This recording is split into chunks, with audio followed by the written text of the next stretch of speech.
Hello friends, welcome back to my YouTube channel physical education with Shweta Rajput में आपका बहुत बहुत स्वागत है। फ्रेंड्स, आज हम ओवरलोड के बारे में बताने जा रहे हैं। ओवरलोड को हिंदी में बोलते हैं अधिभार। ओवरलोड क्या होता है? जब किसी खिलाड़ी को उसकी शारीरिक क्षमता से अधिक से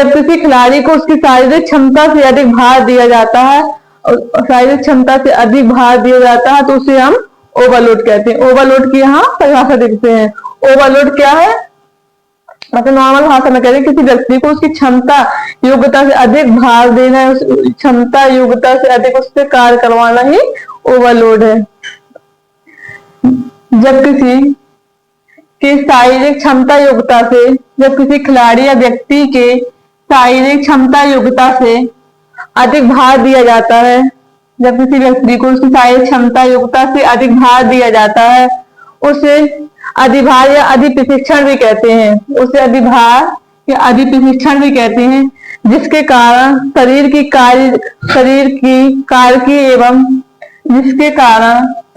कारकी एवं मनोवैज्ञानिक कारकों में परिवर्तन होता है। ओवरलोड के कारण व्यक्ति के कारकीय एवं मनोवैज्ञानिक परिवर्तनों में परिवर्तन होता है। मनोवैज्ञानिक कारकों में परिवर्तन होता है। जब किसी व्यक्ति को शारीरिक योग्यता से अधिक उसे भार दिया जाता है तो उसे ओवरलोड कहते हैं। ओवरलोड हो गया। अधिभार वह स्थिति है, ओवरलोड या अधिभार वह स्थिति है जिससे शारीरिक क्रियाओं के दौरान खिलाड़ी के शरीर को पर्याप्त मात्रा में ऑक्सीजन नहीं मिलती है। ओवरलोड के कारण खिलाड़ी के शरीर में पर्याप्त मात्रा में ऑक्सीजन की पूर्ति नहीं होती है, ऑक्सीजन उसे पर्याप्त मात्रा में नहीं मिलती है तथा शरीर के लगातार ऑक्सीजन की क्षतिपूर्ति होने लगती है तथा शरीर में लगातार ऑक्सीजन की कमी होने लगती है। मांसपेशियों एवं रक्त वाहिनियों में लैक्टिक एसिड जमने लगता है। ओवरभार के कारण मांसपेशी एवं धमनियों में लैक्टिक एसिड जमने लगता है, ऑक्सीजन की मात्रा कम हो जाती है, उसे हम ओवरलोड कहते हैं। अधिभार या ओवरलोड कहते हैं। फिर से देखते अधिभार किसे कहते हैं? अधिभार जब किसी शारीरिक क्षमता योग्यता से व्यक्ति को अधिक भार दिया जाता है, उसे अधिभार कहते हैं। अधिभार के दौरान व्यक्ति के शरीर में ऑक्सीजन की मात्रा कम पहुंचती है और उसकी धमनियों एवं मांसपेशियों एवं अन्य ऑर्गनों में लैक्टिक एसिड जमने लगता है। उसी प्रक्रिया के दौरान उसे हम ओवरलोड कहते हैं, अधिभार कहते हैं। अब इसके बाद आता है पेरियोडाइजेशन, अवधिकालीनता। अवधिकालीनता कितने प्रकार की होती है? तो अवधिकालीनता 3 प्रकार की होती है। अवधिकालीनता के 3 फेज होते हैं। सबसे पहला होता है तैयारी काल, फिर दूसरा होता है प्रतियोगिता काल, तीसरा होता है कॉम्पिटिशन काल। तैयारी काल, प्रतियोगिता काल, संक्रमण काल। सबसे पहला होता है तैयारी काल, दूसरा होता है प्रतियोगिता काल, तीसरा हमारा होता है संक्रमण काल। जो तैयारी काल होता है, तैयारी काल सबसे बड़ा काल होता है। तैयारी काल सबसे बड़ा काल होता है, जो चक्र की कुल अवधि का 2/3 भाग होता है। जो चक्र की अवधि का 2/3 चौथाई भाग होता है।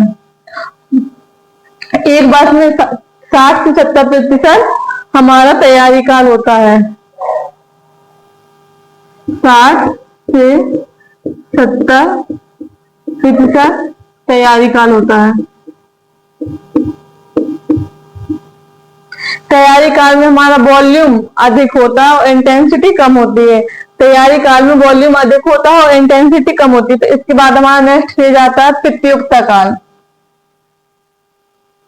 जो प्रतियोगिता काल होती है, इस काल में मतलब प्रतियोगिता का अभ्यास कराया जाता है। प्रतियोगिता काल में प्रतियोगिताओं का अभ्यास कराया जाता है तथा युक्ति का उपयोग करना और मनोवैज्ञानिक योग्यताओं को विकसित किया जाता है। जो तैयारी काल होता है, प्रतियोगिता काल होता है, उसमें मनोवैज्ञानिक योग्यताओं को विकसित करना होता है और जिस जिस गेम की हम तैयारी कर रहे हैं उसकी पर्टिकुलर स्किल सिखाई जाती है। तैयारी काल होता है उसमें पर्टिकुलर हमें स्किल को डेवलप किया जाता है। स्किल को तैयारी काल में पर्टिकुलर स्किल को डेवलप किया जाता है। जैसे फुटबॉल है तो फुटबॉल का जो गेम कराया जाता है उसमें जो पर्टिकुलर फुटबॉल की स्किल होती है, जैसे लेग है, नी है, सिर है, चेस्ट है, इन सभी स्किलों को डेवलप किया जाता है प्रतियोगिता काल के दौरान। फिर नेक्स्ट हमारा फिर जाता है संक्रमण काल। नेक्स्ट हमारा लास्ट है संक्रमण काल। पहला तैयारी काल, दूसरा प्रतियोगिता काल और जो नेक्स्ट हमारा तीसरा है संक्रमण काल। संक्रमण काल क्या होता है? जो कठिन परिश्रम के पश्चात खिलाड़ी को जो आराम दिया जाता है उसे हम संक्रमण काल कहते हैं, क्षतिपूर्ति काल कहते हैं।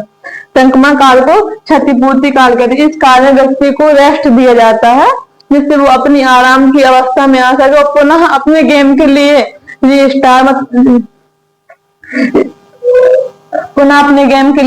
पुनः फिर से तैयारी में लग जाए। फिर से उस गेम के लिए तैयारी में तैयारी जो संक्रमण काल होता है वो 4 से 6 सप्ताह से हमें अधिक नहीं देना चाहिए। क्षतिपूर्ति काल 4 से 6 सप्ताह से अधिक नहीं होना चाहिए। इसे रिकवरी काल भी कहते हैं। इसमें व्यक्ति पुनः प्रतियोगिता के लिए तैयार हो जाता है। इसकी अवधि 4 से 6 सप्ताह होती है। इससे ज्यादा इसकी अवधि संक्रमण काल की नहीं रखनी चाहिए। फ्रेंड्स, अगर हमारा वीडियो पसंद आया हो तो इसे लाइक करें, सब्सक्राइब करें, अपने दोस्तों के साथ शेयर करें।